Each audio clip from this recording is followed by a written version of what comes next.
దేవునికి ఇష్టం అవ్వాలి అంటే ఖరీదైన భవంతులు కట్టుకోమని ఉందా బైబిల్లో? నిజ దేవునికి ఇష్టంగా బ్రతకాలనుకునే ప్రతి ఒక్కడు కూడా విశ్వాసంలో అభివృద్ధి పొందాలి. Praise the Lord. విశ్వాసం ఏమవ్వాలి?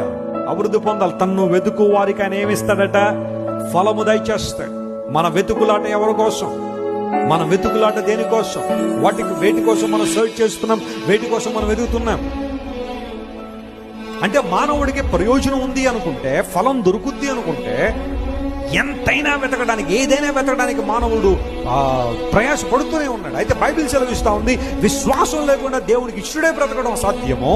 దేవుని దగ్గరకు వచ్చేవాడు మొదటగా ఆయన ఉన్నాడని నమ్మాలి. రెండవది, ఆయన వెతికే వారికి ఏముంది?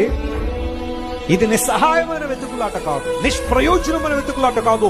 దేవుణ్ణి వెతికే ప్రతి ఒక్కరూ, ఆయన చిత్తాన్ని వెతికే ప్రతి ఒక్కరూ, ఆయన ప్రేమను వెతికే ప్రతి ఒక్కరూ, ఆయన రాజ్యమును వెతికే ప్రతి ఒక్కరు ఖచ్చితంగా ఫలం పొందుకుంటాడు. నమ్మిన వారు గట్టిగా చప్పట్లు కొట్టి ప్రభువును అనుమతించండి. There is a reward for your prayer. There is a reward for your seeking. నువ్వు వెతుకుతున్న వెతుకులాటకు ఫలం ఉంది. లోకంలో నువ్వు ఏం వెతికిన అలిసిపోతావేమో గానీ దేవుణ్ణి వెతికేవారు, ఆయన చిత్తాన్ని వెతికేవారు, ఆయన వెంబడి వెళ్లే వాళ్ళు ఫలం పొందుకుంటారని బైబిల్ చాలా క్లియర్గా స్పష్టంగా సెలవిస్తా ఉంది.